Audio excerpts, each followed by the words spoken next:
Pati pala sa ATM machine ng BDO ay may nangyayari ding kalokohan.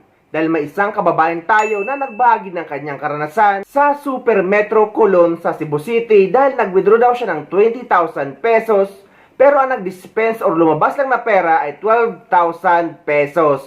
Noong November 5 pa daw ito nangyari 2025 pero hanggang ngayon ay hindi pa naibabalik ang pera niya o hindi pa nasusolusyonan ng BDO ang nasabing issue. Dahil sinasabi daw ng BDO ay naging successful ang transaksyon. Bisaya lang ang salita dito ni kabayan kaya baka hindi lahat ay makasabot. Mao ni sa guys ang ATM machine diha sa may Super Metro Colon. So ayaw mo kumpiyansa ani guys kay kung mag-withdraw mo dili sakto ang kwarta nga iyang i-dispense.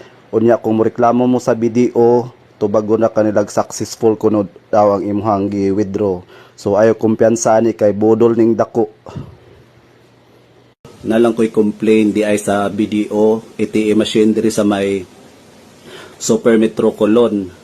Nag-withdraw ko last November 5 sa Super Metro nga ATM machine, BDO ATM machine. Nag-withdraw ko og 20,000. So first withdrawal na ko 20,000 sakto ra ang kwarta kay every time nga mag-withdraw ko ako gyud ang account diha tungod mismo sa machine. Then second withdrawal na ko ni-withdraw na po ko another 20,000. So pag withdraw na ko gi-count na po nako ang nigawas gyud is 12,000 lang. So kulang og 8,000. Nakaron daghan man nakapila diha sa kay daghan man nag-ATM diha sa Super Metro Colon. So nakita gyud sila, naka-witness sila nga kulang gyud ang kwarta. Then nakabantay manggug ko nga ang pag kuan niya sa kwarta pagran sa kwarta boro bitaw nagkagubot unya polymer baya tanan ang nanggawas.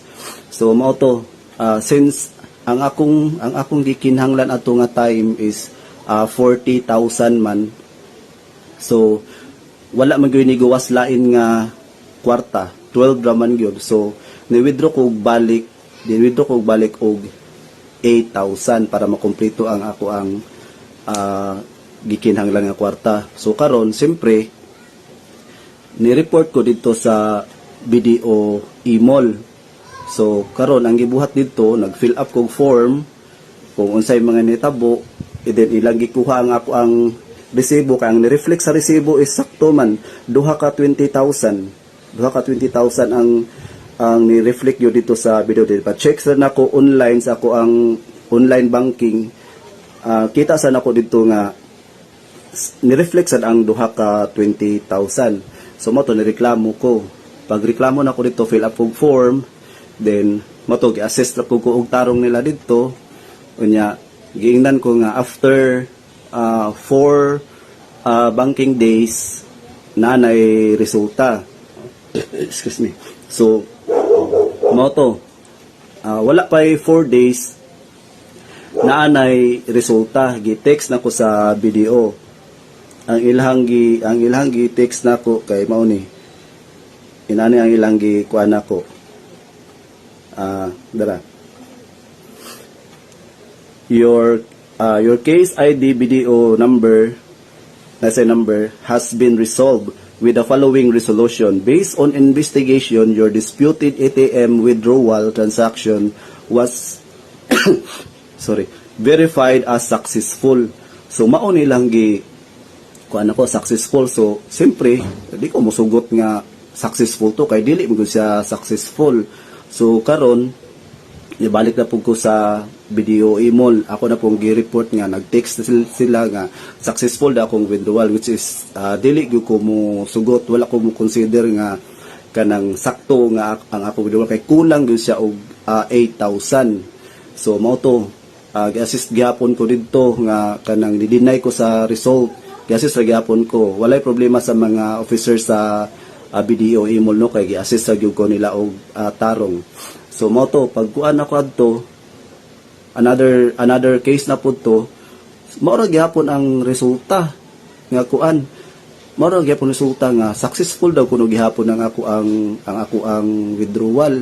So dito nakuan ako nga saan may nako nga kuan nga di man gyud successful ang ako ang withdrawal.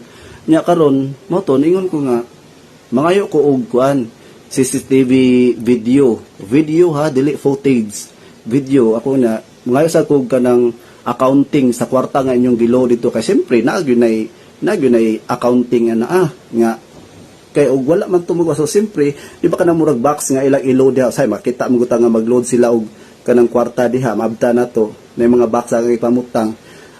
Asa man tong kwarta, di ba, i-accounting man nila niya. Siyempre, siguro, na mga resibo diya sa sulod. Na dyan ay kamera po diya sa sulod. So, na mga resibo, niya. Karon og sobra tong kwarta, asa mo to padong. Kaya ang ilang isulti is, successful man ang withdrawal. So, ilaho na to. Inana ra ka sa yun. So, wala yung ko mo sugot. Ang mato, nangayo ko og kuan, sis na resibo, niya.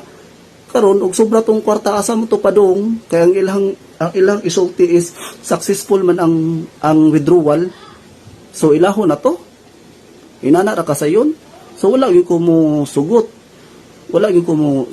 Ang mato nangayo ko og kuan CCTV video nya accounting pool kato liquidation gyud sa pila kabuk ng withdraw diha gikan sugod imposible kay og asa ng kwarta diha kay og nigawas ko na ang kwarta nga wala ko diha sala na nako dili na nasala nako ang magpaabot ko ng tibok adlaw nga wala man nanamay ni withdraw unya sakto naman nanamay nagsunod mo na magpuyo na lang kaadto magatang sa video machine para makita ka just in case nga naay mo gawas lain kwarta bisag walay ga withdraw.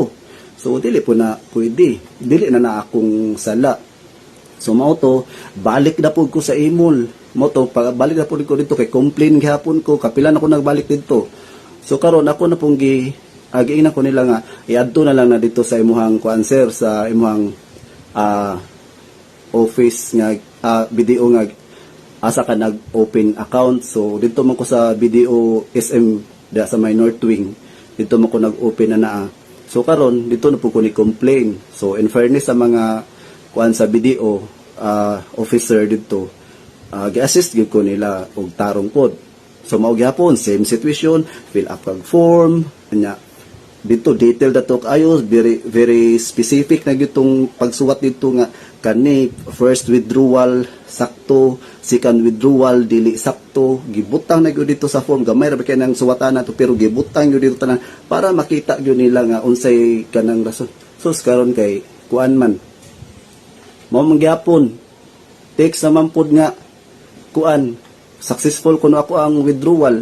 So ko di na ni maayo. Imagine ha, usa ka buwan ako kapin kay November 5 pa ko adto nag-complain unya unsa na ron pizza ha. Hapit na Enero, hapit na January. So sobra na sa buwan, hapit na magduha ka buwan unya. Last nga complain ako mo to gahapon nag-text gahapon naman unta ko mag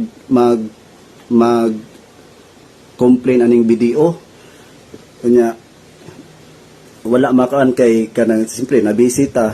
So shout out ko ani ang mga nag-withdraw sa Super Metro Colon sa video katong ATM machine kaning terminal ID number 008-08268 mao ni ang terminal number sa BDO sa Super Metro Colon.